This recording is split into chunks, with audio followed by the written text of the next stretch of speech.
Merci Alain, bonsoir à tous. Très heureux d'être parmi vous ce soir. Très heureux après ces scores quand même historiques de la gauche en général, de l'ensemble des formations de gauche dans un scrutin régional. On sentait depuis une quinzaine de jours, 3 semaines, que sur les marchés, il y avait une grande envie de mettre une grande claque à ce gouvernement. Et à travers M. Novelli, je dirais que c'était relativement facile d'adresser la claque. Et on a eu le sentiment que les électeurs l'ont adressé avec vraiment une force tout à fait certaine. Et franchement, ça nous fait vraiment bien plaisir. Nos projets et notre satisfaction aujourd'hui, c'est que ces projets ont été largement, parce qu'ils étaient en bonne partie en convergence avec ceux des autres formations de gauche, mais ils ont été largement repris. 20% de ce budget sur le développement de l'agriculture biologique. C'est une demande extrêmement forte autour de nous, que des produits de qualité soient réunis.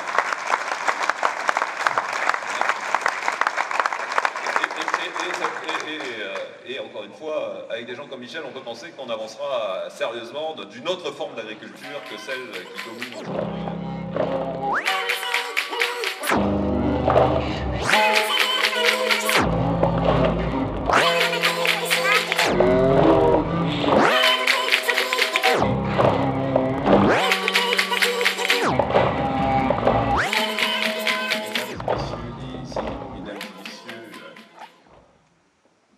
Chers amis, c'est ce soir très important que nous puissions être là ensemble. Rassemblement.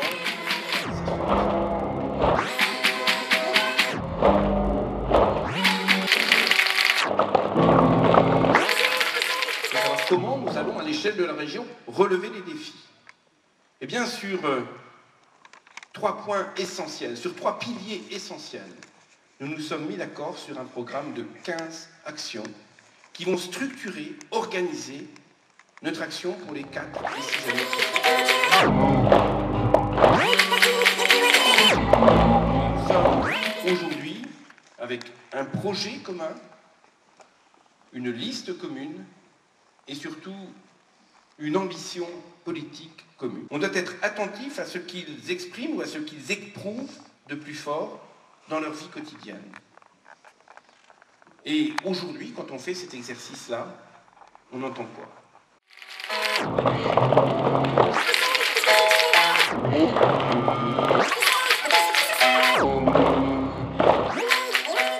On entend des femmes et des hommes qui disent leur inquiétude pour l'avenir. On entend des salariés qui craignent pour leur emploi. On entend des parents très inquiets pour l'avenir de leurs enfants, pour la réussite dans les études et pour la capacité d'entrer dans l'emploi. On entend des territoires ruraux s'exprimer à travers leurs associations, à travers leurs élus, dire ce monde qui organise des compétitions dans chaque domaine est en train de mettre à l'écart, de marginaliser tous les territoires les plus faibles. Sur un certain nombre de points, nous pouvons avoir des approches qui nous distinguent, qui nous différencient. Eh bien, moi, je vous dis que c'est une chance. Parce que la pensée unique, c'est jamais quelque chose qui a permis d'avancer durablement dans une société.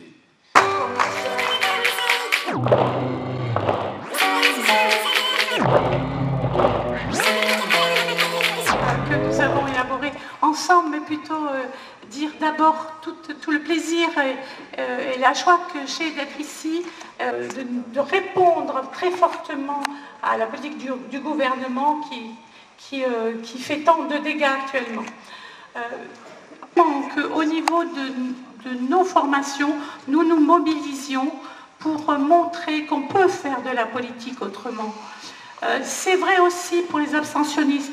Nous devons nous mobiliser pendant cette semaine pour chacun retrouver des électeurs. Mobilisez-vous, mobilisez-vous, allez chercher vos voisins, allez sur les marchés, proposez votre bonne humeur aussi. Ce que nous voulons, c'est changer de qualité de vie. C'est ce que nous voulons proposer à nos concitoyens. Ce que nous voulons, c'est la décroissance de la précarité et la croissance de la qualité de la vie. Je vous remercie. Bien, merci à Michel pour ce message et cette conviction qui nous réjouit tous. Et maintenant, c'est François Dumont, qu'on ne présente plus, qui va bien sûr s'adresser à nous.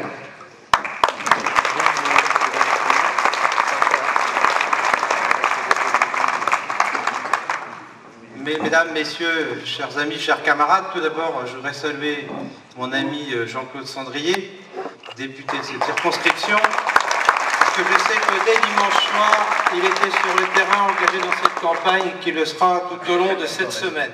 En effet, les attentes de nos concitoyens sont fortes. D'en tirer toutes les conclusions et de prendre en compte, avec toute la détermination que nous impose cette crise, les problématiques de l'emploi, des services publics, du rail et de l'environnement. La crise écologique, ça a été rappelé, et les besoins aussi sociaux nous imposent de revoir les modes de développement et d'utiliser davantage les transports collectifs. Et face à une droite désireuse d'instaurer partout une concurrence effrénée entre les salariés, les entreprises, les territoires, face à une droite plus agressive que jamais à l'égard de toutes les garanties sociales, il faut plus que jamais une gauche audacieuse, fidèle à ses valeurs, déterminée à combattre tout recul social, à défendre les conquêtes sociales qui ont fondé notre modèle social en France. Mobiliser, et c'est possible, sur le terrain, allez, dès demain. Le succès de dimanche dernier, car c'en est un, a plusieurs significations et a délivré plusieurs messages. Et comment me priver du plaisir que j'ai à constater que dans cette ville même, où le maire conduisait la liste départementale UMP, il a été relégué assez loin dans les suffrages. Et je crois que c'est tout simplement la démonstration que les électeurs ont une lucidité qui va bien au-delà de ce qu'ils imaginaient, lui qui n'a cessé de démontrer sa mauvaise foi et de procéder par affirmation mensongère. Notre région, ne disait-il pas, est la dernière dans les résultats économiques, alors qu'elle est la 4e. Les Français ont envoyé un autre message, autrement positif. Ils ont dit, vous, les gens de gauche, on vous fait confiance. Et ils l'ont dit très fort. Ils nous font confiance parce que nous sommes leur dernier rempart contre cette espèce de monarchie parlementaire qui, sans le dire, s'est installée en France. On n'a même plus de gouvernement, on n'a plus de Premier ministre. On a un tout-puissant qui décide en lieu et place des autres, qui se réveille un matin en disant « Aujourd'hui, je vais proclamer qu'il faut travailler plus pour gagner plus ». Et c'est vrai, il y a des gens qui travaillent plus pour que d'autres gagnent plus.